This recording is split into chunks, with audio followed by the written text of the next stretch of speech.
শুভ বিবাহ ধারাবাহিকের আজকের পর্বে ধারাবাহিকের শুরুতে আমরা দেখতে পাই তেজ ঘুম থেকে উঠেই বুঝতে পারে তার ড্রেস চেঞ্জ করা। এটা ভেবে অবাক হয়ে যায় কে তার ড্রেস চেঞ্জ করেছে। একটু পর সুধা ওয়াশরুম থেকে বাইরে আসে। তেজ তাকে জিজ্ঞেস করে কে তার ড্রেস চেঞ্জ করেছে। সুধা বলে, আমি ছাড়া এখানে আপনি আর কাউকে দেখতে পাচ্ছেন?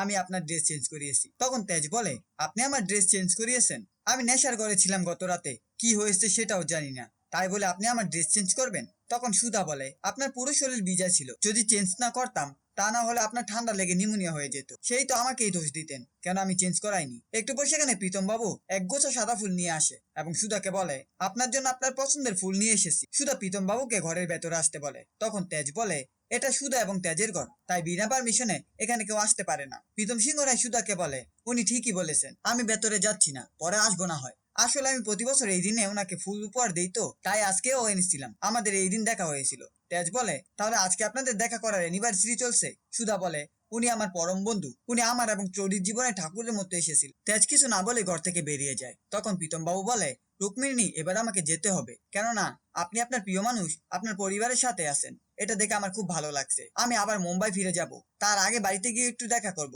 কেননা ওখানে মা বোন বাবা আছে, ওদের জন্য কিছু করতে পারলে মনে হয় আমি অনেক ধন্য হয়েছি। সুধা প্রীতম বাবুকে আর কিছুদিন কলকাতায় থেকে যেতে বলে, কিন্তু প্রীতম বাবু মনে মনে ভাবে, আপনাকে আমি অন্য কারোর সাথে দেখতে পারি না, আমার খুব কষ্ট হয়। একটু চুপ থাকার পর প্রীতম বাবু সুধাকে বলে, আমাকে এখনই মুম্বাই ফিরতে হবে। পরের পার্টে আমরা দেখতে পাই তরিশিকার হাত ধরে টেনে ড্রয়িং রুমে নিয়ে আসে এবং বলে, তুমি এবার বাড়ি থেকে চলে যাও, কারণ তুমি আমার মাম্মাম এবং বাবাকে একসাথে সুখী দেখতে পারো না, তুমি আমাকে এবং আমার মাম্মামকে একটুও ভালোবাসো না, তাই তুমি এখান থেকে চলে যাও, তুমি খুব হিংসুটে। তখন ইশিকা বলে, তুমি এখনো ছোট, অনেক কিছু তুমি জানো না, তাই বড়দের বিষয়ে কোনো কথা বলো না। এদিকে তোর ইশিকাকে বারবার বাড়ি থেকে চলে যেতে বলে। ইশিকা তখন ধমক দিয়ে বলে, তুমি আমাকে বাড়ি থেকে বের হয়ে চলে যেতে বলার কে? আমি তোমাকে ঘাড় ধাক্কা দিয়ে বের করে দেবো। ঠিক তখন তেজেশ ইশিকাকে ধমক দিয়ে বলে, তুমি এতটুকু বাচ্চার সাথে কিভাবে কথা বলছো? তখন ইশিকা বলে, তুমি জানো না তেজ, ও কেমন পাকা পাকা কথা বলে, ও আমাকে হিংসুটি বলেছে, আমাকে বাড়ি থেকে চলে যেতে বলেছে। তেজ বলে, তুমি হয়তো ভুলে যাচ্ছ, তোমার সাথে আমার আশীর্বাদ হয়েছে, এঙ্গেজমেন্ট হয়ে গেছে, আর এখন তুমি যেটা শুরু করেছো সেটা সত্যি মেনে নেওয়ার মতো নয়। তেজ জিজ্ঞেস করাতে ইশিকা বলে, তুমি অন্য একটা মেয়েকে জড়িয়ে ধরে কাল রাত ঘুমিয়েছো, ওই রুক্মিণী সেনগুপ্ত তোমাকে কিসের নেশা দিয়েছে জানি না। তখনই সুধা এসে বলে, আমি তেজ বসু মল্লিকের স্ত্রী সুধাময়ী বসু মল্লিক, আর তেজ বসু মল্লিক সুধা থাকাকালীন কোনো ছাইপাশ খেত না, যেটা সুধা চলে যাওয়ার পর শুরু করেছে, কিন্তু তুমি তোর জীবন ছিলে, তুমি কেন পারোনি তাকে আটকাতে? এদিকে তেজ মনে মনে ভাবে, কথাটা সত্যি বিশ্বাস করতে ইচ্ছে করছে, কিন্তু আপনি এমন ব্যবহার করছেন যেটা অবিশ্বাস্য।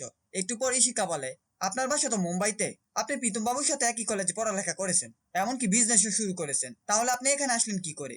একটু পর সেখানে প্রীতম বাবু আসে এবং ইশিকা সুধার ব্যাপারে জিজ্ঞেস করে। ইশিকা বলে, পরিষ্কার হয়ে গেলে তো, আপনি সুধা নন, আপনি রুক্মিণী সেনগুপ্ত, এখানে আপনি সুধাময়ী বসু মল্লিক হওয়ার চেষ্টা করবেন না। পরবর্তী সিনে আমরা দেখতে পাই ইমন্না এবং সার্থক এসে বলে, উনি বাড়িটা ওনার নামে করার চেষ্টা করছিল। তখন ইশিকা বলে, আমি অন্য উকিলকে বেশি টাকা দিয়ে স্টে অর্ডার করিয়েছি, কেউ আর তেজ বসু মল্লিক থেকে বাড়িটা কেড়ে নিতে পারবে না।